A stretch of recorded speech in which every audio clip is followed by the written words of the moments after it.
ತಿಪಟೂರು ನಗರದ ಖಾಸಗಿ ಕಲ್ಪತರು ಗ್ರ್ಯಾಂಡ್ ಹೋಟೆಲ್ನಲ್ಲಿ ಸುದ್ದಿಗಾರರೊಂದಿಗೆ ಮಾತನಾಡಿದ ರೈತ ಸಂಘದ ತಾಲೂಕು ಅಧ್ಯಕ್ಷ ಬಸ್ತಿಹಳ್ಳಿ ರಾಜಣ್ಣ, ರಾಜ್ಯ ಸರ್ಕಾರ ತುಮಕೂರು ಜಿಲ್ಲೆಗೆ 25.3 ಟಿಎಂಸಿ ನೀರು ಬಿಡುಗಡೆ ಮಾಡಿದ್ದು, ಇತ್ತೀಚಿನ ದಿನಗಳಲ್ಲಿ ರಾಜಕೀಯ ಪ್ರೇರಣೆಯಿಂದ ರಾಮನಗರ ಹಾಗೂ ಕನಕಪುರ ಜಿಲ್ಲೆಯಲ್ಲಿ ನೀರು ಇದ್ದರೂ ನಮ್ಮ ನೀರು ಕದಿಯುವ ಪ್ರಯತ್ನ ಮಾಡುತ್ತಿದ್ದಾರೆ. 1000 ಕೋಟಿ ಮಂಜೂರಾತಿ ಪಡೆದಿದ್ದರೂ ಪರ್ಸೆಂಟೇಜ್ಗಾಗಿ ಹೋರಾಟ ಮಾಡಿ ನೀರು ಪಡೆಯುವ ಕೆಲಸವನ್ನು ಮಾಡುತ್ತಿದ್ದಾರೆ ಎಂದು ರೈತ ಸಂಘದ ತಾಲೂಕು ಅಧ್ಯಕ್ಷ ಬಸ್ತಿಹಳ್ಳಿ ರಾಜಣ್ಣ ಆರೋಪಿಸಿದರು. ತುಮಕೂರು ಜಿಲ್ಲೆಯಲ್ಲಿ 10 ತಾಲೂಕುಗಳಿದ್ದು, ಎಲ್ಲ ತಾಲೂಕುಗಳಿಗೆ ನೀರಿನ ಅಭಾವ ಸೃಷ್ಟಿ ಮಾಡಲು ರಾಜ್ಯ ಸರ್ಕಾರ ಮುಂದಾಗಿರುವುದು ಕಾನೂನು ಬಾಹಿರ ಮತ್ತು ಅಪರಾಧವಾಗಿದೆ.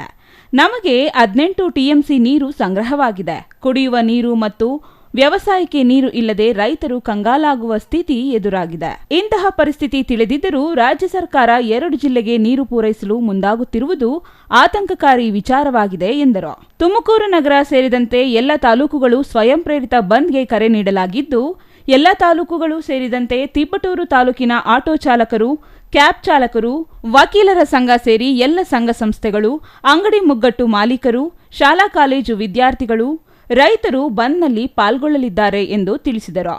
ಏನು ತುಮಕೂರು ಜಿಲ್ಲೆಗೆ ನಮಗೆ ಬರಬೇಕಾಗಿದ್ದ ನೀರೇ ಬಂದಿಲ್ಲ.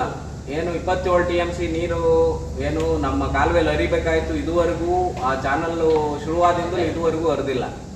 ಹೊಲಗಾಲಿಗಳಿಗೆ ನೀರು ಕೊಡಕ್ಕೆ ಆಗಿಲ್ಲ ಇವರು ಹೇಮಾವತಿ ಅವರು.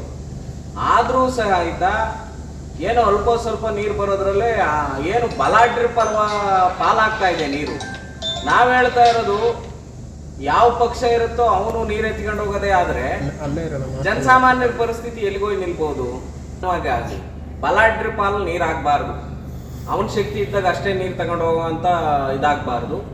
ಆ ಉದ್ದೇಶದಿಂದಲೇ ನಾವು ಏನು ತುಮಕೂರು ಜಿಲ್ಲೆ 25ನೇ ತಾರೀಕು ಬಂದ್ ಕರೆದಿದ್ರು, ಅವತ್ತು ತಿಟ್ಟೂರು ಸಹ ಸಂಪೂರ್ಣ ಬಂದ್ ಮಾಡಬೇಕು.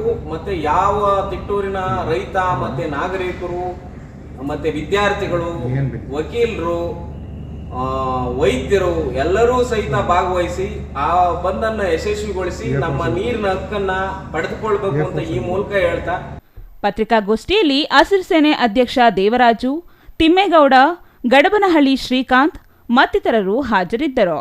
Nagaraj, CTV news, Tiptur.